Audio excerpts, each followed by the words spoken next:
Supreme court के chief justice को आज मैं अपने वकीलों के जरिए खत भी लिख रहा हूं कि अगर जब पता है, खुद इंटीरियर मिनिस्ट्री कह रही है कि इमरान खान की जान खतरे में है, मैं कह रहा हूं मेरी जान खतरे में है, और मैं पहले 2 महीने पहले कह रहा था कि जान खतरे में, उसके बाद हमला हुआ मेरे पे। मैंने पहले पेशन गोई कर दी थी, क्या करना है इन्होंने। मैं फिर कह रहा हूं, और मैं चीफ जस्टिस साहब को मैंने कहा वकील आज खत लिखें कि मजाहिया केसेस के ऊपर बुलाया जा रहा है। इलेक्शन के कमीशन के सामने मुजाहरा होता है, मैं घर बैठा हूं और मेरे ऊपर दहशतगर्दी का केस। तोशाखाना का केस, मैं तो कहता हूं आज कि जब भी तोशाखाना का केस मेरा सुना जाए, पब्लिक हियरिंग हो, टीवी के ऊपर सारी कौम को पता चले कि वो केस क्या है। कौम को पता चले कि क्या मजाक हो रहा है इस मुल्क से, कि जिन्होंने डाका मारा तोशाखाना के ऊपर जरदारी और नवाज शरीफ ने, उनके केसेस खत्म कर दिए हैं।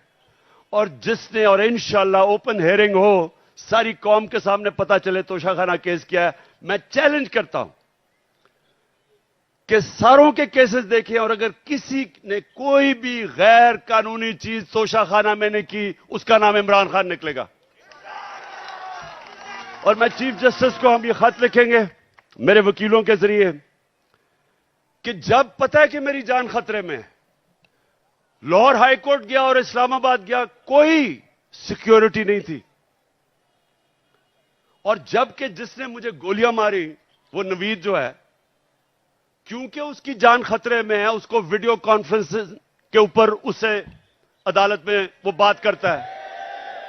ये लोगों ने मेरी हिफाजत करनी है, खतरा ही इन लोगों से है।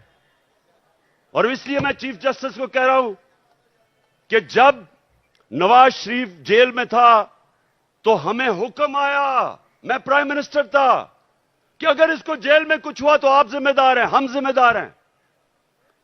तो मुझे तो खतरा ही उन लोगों से है, और मुझे कभी उधर जा रहा हूं, कभी किसी अदालत में।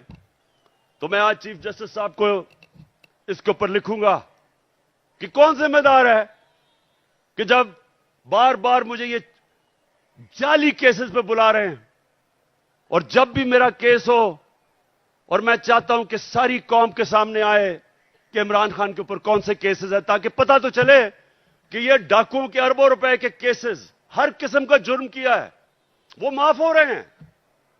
और 74 केसेस मेरे ऊपर बना चुके हैं अब तक।